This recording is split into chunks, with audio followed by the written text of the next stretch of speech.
the area that you're laying the gravel in needs to be prepared for it. Excavating to the right depth, compacting that soil that is left using some sort of weed killer or pre-emergent herbicide to stop weeds from growing, putting a landscape fabric down, which both helps with drainage and also weeds not growing in that area again, and then laying the gravel. So depending on the size of your gravel, you want to do at least a 3-inch layer, maybe even bigger, 4 to 6 inches if you're dealing with big rocks.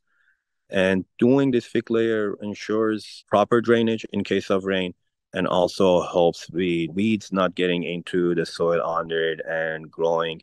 Also, if it's a walkway or an area that might get foot traffic, a thicker layer would be easier to walk on.